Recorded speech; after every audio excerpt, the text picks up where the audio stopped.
don't hear a word they're saying. Only the echoes Un of my qualificatif. mind. Macadam Cowboy. Ah, bah. Si c'est vous, bravo, bien joué.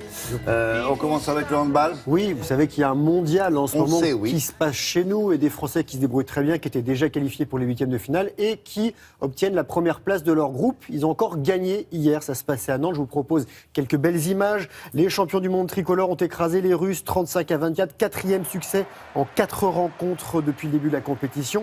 Les Bleus sont premiers de leur groupe et le resteront. Cette nouvelle victoire leur permet de s'offrir un huitième de finale sans gros obstacles, l'Islande, la Macédoine ou la Tunisie. Demain soir, la France affrontera la Pologne. Ce sera la fin du premier tour des Polonais qui ont obtenu une première victoire hier. Et dans ce même groupe A, la Norvège en blanc a assuré sa place pour les huitièmes de finale en battant le Brésil 39-26. Les Norvégiens sont deuxièmes du groupe derrière la France. Et un dernier résultat de handball avec l'Allemagne en blanc aussi qualifiée pour les huitièmes de finale après avoir battu l'Arabie Saoudite 38-24. Troisième succès en autant de rencontres pour les Allemands. Pas mal. C'est magicien. Hein. Allez, les Il a fait des trucs La incroyables. recoulette. Changement de main Ouais. en l'air. C'est beau ça. Vous avez vu ça? Le temps type, se il suspend. saute, il a la balle dans la main droite et en l'air, il la met dans la main gauche. Bon, qu'est-ce qu'on a d'autre? Détente, un peu de tennis, parce qu'il y a Oui. l'Open d'Australie avec quelques petits résultats. Joe Wilfried Tsonga qui s'est qualifié pour le troisième tour, c'était cette nuit. Et un monsieur, Jérémy Chardy, qui est tombé sur un gros morceau. Ça s'est moins bien passé. On va regarder des images de Jérémy Chardy. C'était il y a quelques heures. Il était opposé à Kei Nishikori, qui est 5e du classement. Le Français, je rappelle qu'il est 72e mondial. Kei Nishikori, lui, quart de finaliste ici l'an dernier. Et la hiérarchie a été respectée. Le Japonais s'impose 6-3, 6-4. 6-3.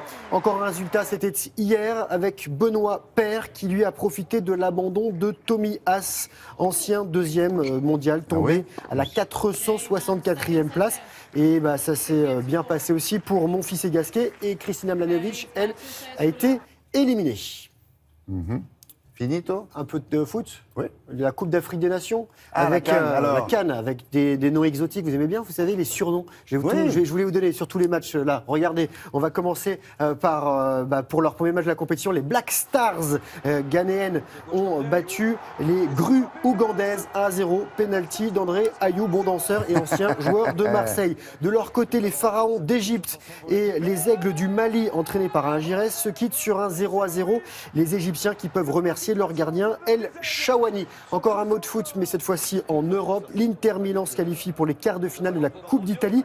Ça n'a pas été simple pour battre Bologne. Les Milanais ont eu besoin de prolongation. Victoire 3-2. Dernier but d'Antonio Candreva. Et pour vous faire plaisir, et cette saison, un sport qui est pour nous, voilà, c'est du ski freestyle pour être précis, avec la première étape du SFR Freestyle Tour à Font-Romeu, dans les Pyrénées-Orientales. Épreuve comptant pour la Coupe du Monde de Slopestyle. Je rappelle, le Slopestyle, c'est une piste aménagée avec des modules sur lesquels il faut faire des figures.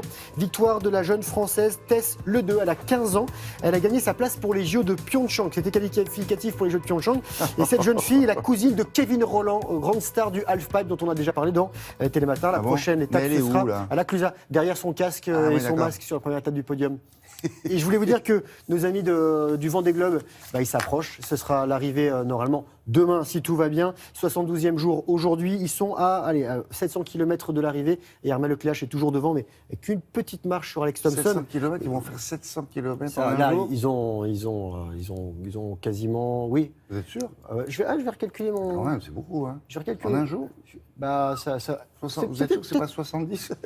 Non, 70, ça serait court, parce que 70, c'est l'écart qu'il y a entre les deux garçons en tête. Ah ouais. Mais je vais vous retrouver les 24 heures. Vous savez, ils ne s'arrêtent pas, les marins, ils ne s'arrêtent jamais. Hein. On prend une pause.